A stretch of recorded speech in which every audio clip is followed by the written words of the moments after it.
মোৰ নাম ৰশ্মি। এই ঘটনা মোৰ 12 বছৰ বয়সত ঘটিছিল। সেই সময়ত আমাৰ ঘৰৰ আৰ্থিক অৱস্থা বৰ বেয়া আছিল। গতিকে মই আৰু মা কেনেবাকৈ জীৱিকা উপাৰ্জন কৰি আছিলোঁ। সৰুতেই দেউতাৰ মৃত্যু হৈছিল। আমাৰ ঘৰৰ ভয়াৱহ পৰিস্থিতিৰ বাবে 4ৰ্থ শ্ৰেণী সম্পূৰ্ণ কৰাৰ পিছত মায়ে মোক স্কুললৈ যোৱাত বাধা দিছিল। মই সৰু আছিলোঁ। মায়ে নিজৰ সকলো দায়িত্ব সম্পূৰ্ণ নিষ্ঠাৰে পালন কৰিছিল। মা আৰু মই ৰামপুৰ নামৰ গাঁৱত বাস কৰিছিলোঁ। মায়ে সেই গাঁৱৰ বহু ঘৰত কাপোৰ ধোৱা, বাচন ধোৱাৰ দৰে কাম কৰিছিল। মায়ে মোক স্কুললৈ যোৱাত বাধা দিয়াৰ পৰাই মায়ে য'তেই কামলৈ যায় তাতেই মোক লগত লৈ গৈছিল। সেইবাবেই মই সদায় মাৰ লগত থাকি কামত সহায় কৰিছিলোঁ। মায়ে কামলৈ যোৱা ঘৰখনৰ পুৰুষ আৰু ল'ৰাবোৰে সদায় মাৰ কাষ চাপিবলৈ চেষ্টা কৰিছিল। কেৱল এয়াই নহয়, গাঁৱৰ কিছুমান নেতা গুণ্ডায়ো মাক আপ্লুত কৰিবলৈ বহুবাৰ চেষ্টা কৰিছিল। কিন্তু মাক কেতিয়াও কোনেও পতাব পৰা নাছিল। তেওঁ কেতিয়াও কাৰো ফালে ঘূৰি নাচায়। এদিন ৰাতি মা আৰু মই ৰাতিৰ আহাৰ শেষ কৰি শুবলৈ ওলোৱাৰ সময়ত কোনোবাই আমাৰ ঘৰৰ দুৱাৰত টোকৰ মাৰিলে।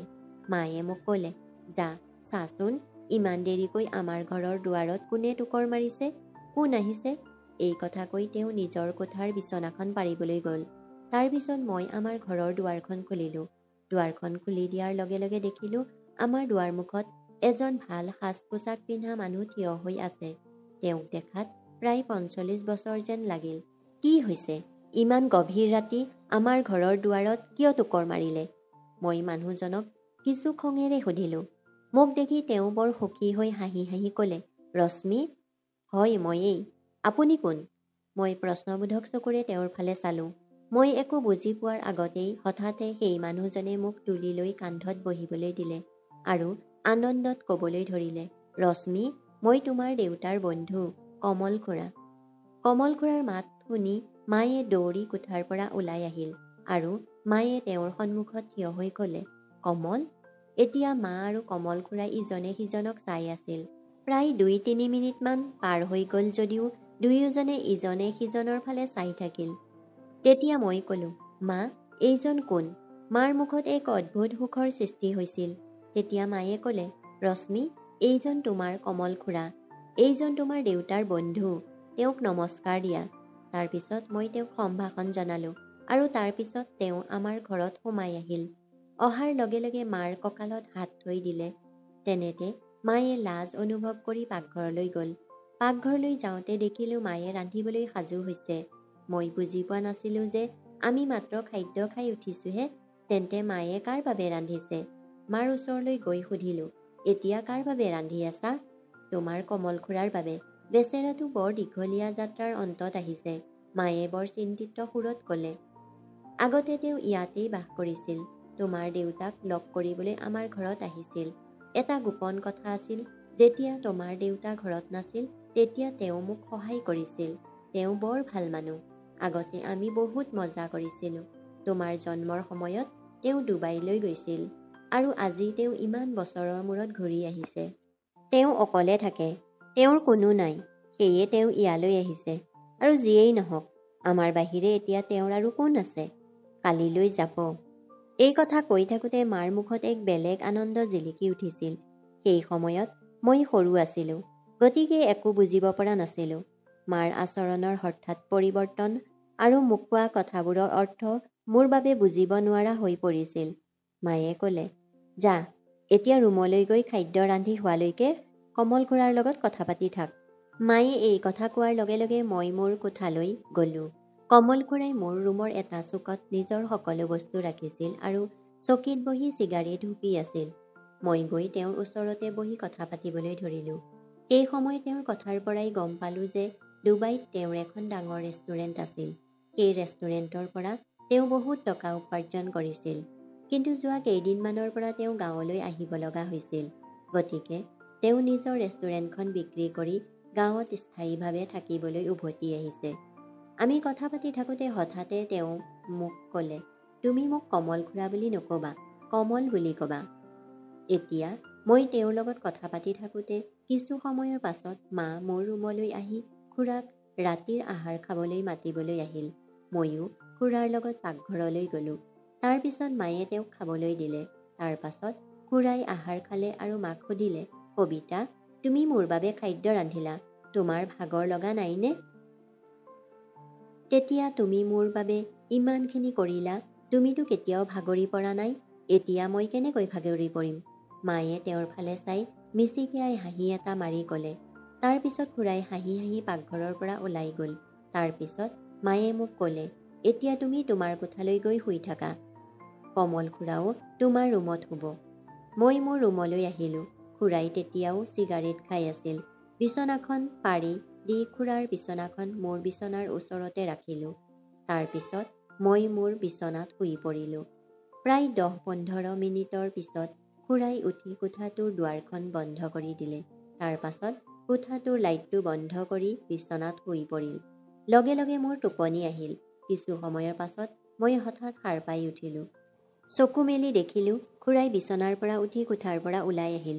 কিয় নাজানো, ইমান ৰাতি খুৰা কলৈ গৈ আছে বুলি মনত কৌতূহলৰ সৃষ্টি হ'ল। ময়ো এই কথা জানিবলৈ কোঠাটোৰ পৰা ওলাই আহিলোঁ। খুৰাক মাৰ কোঠাৰ ফালে গৈ থকা দেখিলোঁ। এতিয়া মোৰ কৌতূহল আৰু বাঢ়িল যে খুৰা কিয় মাৰ কোঠালৈ গৈ আছে। এইখিনি চাবলৈ মই মাৰ কোঠাৰ খিৰিকীখনৰ ওচৰ পালোগৈ। তেওঁৰ খিৰিকীখন খোল খাই আছিল। মই খিৰিকীৰে জুমি চালোঁ। মা বিচনাত শুই আছিল। এতিয়া খুৰাই চাৰ্টটো খুলিলে আৰু তাৰ পিছত বেল্টটো খুলিলে।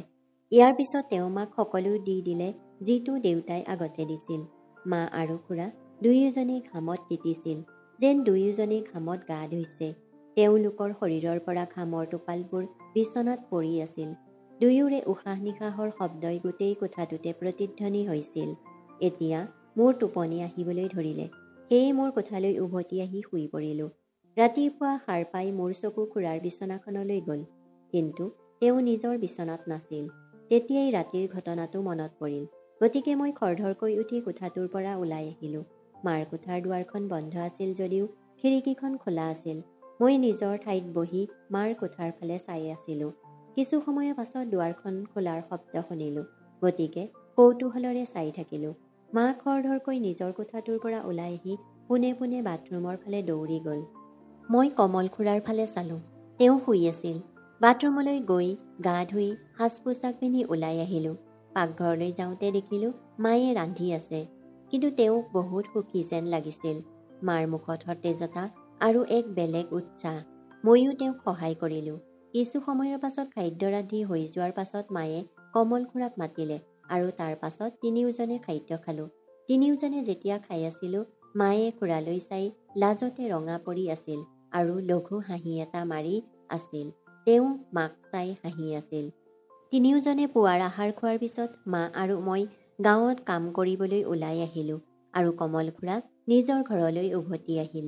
মা আৰু মই ৰাতিৰ আহাৰ খালোঁ। আমাৰ খাদ্য শেষ কৰি মই মোৰ ৰুমলৈ গৈ শুই পৰিলোঁ। সেইদিনা ৰাতি মই প্ৰস্ৰাৱ কৰিবলগীয়া হোৱাৰ বাবে সাৰ পাই উঠিলোঁ আৰু মই উঠি বাথৰুমলৈ গ'লোঁ। বাথৰুমৰ পৰা উভতি আহোঁতে মই মাৰ কোঠাৰ পৰা কথা বতৰাৰ শব্দ শুনিবলৈ পালোঁ। মাৰ কোঠাৰ দুৱাৰখন বন্ধ হৈ আছিল যদিও কোঠাটোত লাইট জ্বলি আছিল। মই ভাবিলোঁ, মায়ে ইমান দেৰি ৰাতি কাৰ লগত কথা পাতিছে আৰু কোঠাটোৰ লাইটটো কিয় জ্বলি আছে? এই কথা জানিবলৈ মই মাৰ কোঠাটোৰ খিৰিকীখনৰ ওচৰলৈ গৈ ভিতৰলৈ ভুমুকি মাৰিবলৈ ধৰিলোঁ। মায়ে কৈ আছিল, কিমান দিন হ'ল মই তোমাৰ বাবে অপেক্ষা কৰি আছোঁ। খুৰাই ক'লে, গাঁৱত মোৰ ৰেষ্টুৰেণ্ট দোকানখন খুলিবলৈ ওলাইছোঁ, গতিকে ঠাই বিচাৰি আছোঁ। কিন্তু সেই ঠাইৰ মালিক আন এখন গাঁৱত থাকে, গতিকে তেওঁক লগ কৰিবলৈ আন এখন গাঁৱলৈ যাব লগা হ'ল। আমাৰ দোকানখন এবাৰ খোল খালেই তুমি কেতিয়াও কাৰো ঘৰত কাম কৰাৰ প্ৰয়োজন নাই। গাঁৱত ৰেষ্টুৰেণ্ট এখন খুলি তোমাৰ ইচ্ছা পূৰণ কৰিবা, কিন্তু এতিয়াৰ বাবে মোৰ ইচ্ছা পূৰণ কৰা, মায়ে হাঁহি হাঁহি ক'লে। তেতিয়া কমল খুৰাই ক'লে, তুমি যদি তোমাৰ ইচ্ছা পূৰণ কৰিব বিচাৰা তেন্তে নিজেই মোৰ ওচৰলৈ আহা। আৰু এই কথাত মা লগে লগে তেওঁৰ ওচৰলৈ গ'ল আৰু তাৰ পিছত আগৰ দৰেই সেই কাম কৰিলে। এতিয়া যথেষ্ট দেৰি হৈছিল। মোৰ বৰ টোপনি লাগিছিল, গতিকে মোৰ ৰুমলৈ গৈ শুই পৰিলোঁ। পিছদিনা ৰাতিপুৱা সাৰ পাই মাৰ ৰুমলৈ গৈ দেখিলোঁ তাত কোনো নাই। তাৰ পিছত মাক বিচাৰি পাকঘৰলৈ গ'লোঁ। ইতিমধ্যে মায়ে গা ধুই ৰন্ধা বঢ়াত ব্যস্ত হৈ পৰিছিল। হয়তো সেইদিনা ৰাতিপুৱাই কমল খুৰা গুচি গৈছিল, গতিকে মা সোনকালে উঠি সকলো কাম কৰি দিলে। বাথৰুমলৈ গৈ সাজু হ'লোঁ। তাৰ পিছত মাৰ লগত আহাৰ খাবলৈ পাকঘৰলৈ গ'লোঁ। ইয়াৰ পিছত আমি দুয়ো গাঁৱৰ কামৰ বাবে ওলাই আহিলোঁ। এতিয়া প্ৰতি নিশা কমল খুৰাই আমাৰ ঘৰলৈ আহি মাৰ লগত থাকে। গোটেই দিনটো কামৰ বাবে মই বৰ ভাগৰুৱা হৈছিলোঁ, গতিকে ৰাতি সোনকালে শুইছিলোঁ। এদিন ৰাতি যেতিয়া মই কথা বতৰা শুনি থাকোঁতে হঠাতে মই জোৰেৰে হাঁচি মাৰিলোঁ। তাৰ পাছত দৌৰি গৈ মোৰ কোঠাটোলৈ গৈ ৩-৪ বাৰ জোৰেৰে হাঁচি মাৰিলোঁ। হাঁচিৰ পিছত মই সিহঁতৰ কথা বতৰা শুনিবলৈ ঘূৰি নাহিলোঁ, কাৰণ মোৰ বৰ টোপনি আহিছিল। গতিকে শুই পৰিলোঁ। সময়ৰ পিছত গাঁৱত কমল খুৰাই এটা ডাঙৰ ঘৰ আৰু কাষতে ৰেষ্টুৰেণ্ট এখন সাজিলে। যিটো দিনত তেওঁ দোকানখন উদ্বোধন কৰা হয়, তেওঁ মোক আৰু মাক নতুন কাপোৰ কিনি দিলে পিন্ধিবলৈ। মায়ে বহু বছৰৰ পাছত নতুন শাৰী পিন্ধিলে। মাক বৰ ধুনীয়া আৰু আকৰ্ষণীয় দেখা গৈছিল। খুৰাই তেওঁৰ ৰেষ্টুৰেণ্টৰ উদ্বোধন কৰিবলৈ মাক দিয়ে। উদ্বোধনী অনুষ্ঠানৰ পিছত তেওঁ আমাক নিজৰ ঘৰত থাকিবলৈ নিমন্ত্ৰণ দিলে। তেতিয়াৰ পৰাই মা আৰু মই কমল খুৰাৰ লগত তেওঁৰ ঘৰত থাকিবলৈ আৰম্ভ কৰিলোঁ। এতিয়া মায়ে খুৰাক স্বামী বুলি গণ্য কৰিছিল। প্ৰতিদিনে পুৱা, দুপৰীয়া আৰু গধূলি যেতিয়াই সময় পায় মা আৰু খুৰাই আনন্দৰে ইজনে সিজনৰ লগত সময় কটালে। মই যেতিয়া বিয়াৰ বয়স হ'লোঁ, তেতিয়া খুৰাই মোক তেওঁৰ ভনীয়েকৰ ল'ৰাটোৰ লগত বিয়া কৰাই দিলে। কিন্তু বিয়াৰ পিছতো মোক আৰু মোৰ স্বামীক তেওঁৰ লগত ৰাখিছিল, কাৰণ তেওঁৰ কোনো সন্তান নাছিল। সেয়েহে মোৰ স্বামীক নিজৰ ল'ৰা বুলি মানি লৈছিল। এতিয়া আমাৰ জীৱনটো ভাল আৰু সকলো আৰাম আছিল, আৰু এই সকলোবোৰ মা আৰু কমল খুৰাৰ বাবেই হৈছিল। মোৰ বিয়াৰ কিছুদিনৰ পিছত যেতিয়া ঘৰৰ জীৱন ক্ৰমান্বয়ে স্বাভাৱিক হ'বলৈ ধৰিলে, তেতিয়া এদিন কমল খুৰা আৰু মা সবিতা দেৱীয়ে মোক আৰু ৰোহনক বহিবলৈ দি বিশেষ এটা কথা ক'লে। খুৰাই ক'লে, ৰশ্মি, তোমাৰ মা আৰু মই ভালদৰে বিবেচনা কৰি এটা সিদ্ধান্ত লৈছোঁ। আমি সিদ্ধান্ত লৈছোঁ যে আমাৰ সম্পৰ্কটোক এটা নাম দিয়াৰ সময় আহি পৰিছে। এই কথা শুনি মই আৰু ৰোহন অলপ থতমত খালোঁ। খুৰাই ক'লে, তোমাৰ মা সবিতা আৰু মই সোনকালেই বিয়া হ'ম। আমি দুয়ো সদায় ইজনে সিজনক সমৰ্থন কৰি আহিছোঁ, আৰু এতিয়া আমি বিচাৰোঁ যে সমাজে আমাৰ সম্পৰ্কক গ্ৰহণ কৰক। মাৰ চকু জিলিকি উঠিল আৰু খুৰাৰ মুখত এটা শিথিল হাঁহি। এই সিদ্ধান্তই আমাক নিশ্চয় স্তম্ভিত কৰিলে, কিন্তু ক'ৰবাত মাৰ চকুত প্ৰকৃত সুখ দেখিবলৈ পালোঁ। কমল খুৰা আৰু মাৰ বিয়াৰ কথা শুনাৰ পিছত এতিয়া মোৰ তেনেকুৱা অনুভৱ হ'ল যে আমাৰ পৰিয়ালটো সম্পূৰ্ণ। কিছুদিন পিছত খুৰা আৰু মাৰ বিয়া অতি সহজভাৱে হ'ল, য'ত কেৱল পৰিয়াল আৰু ঘনিষ্ঠ আত্মীয় দুই-এজনহে উপস্থিত আছিল। এই বিবাহৰ পিছত আমাৰ সম্পৰ্ক অধিক শক্তিশালী হৈ উঠিল, আৰু আমাৰ ঘৰত নতুন আৰম্ভণিৰ পৰিৱেশৰ সৃষ্টি হ'ল। সময় পাৰ হৈ গ'ল। খুৰাৰ ৰেষ্টুৰেণ্ট ব্যৱসায়টো ফুলি উঠিবলৈ ধৰিলে। খুৰাক লৈ মা বৰ সুখী আছিল। দুয়োজনে ইজনে সিজনক সম্পূৰ্ণৰূপে সহায় কৰি আছিল।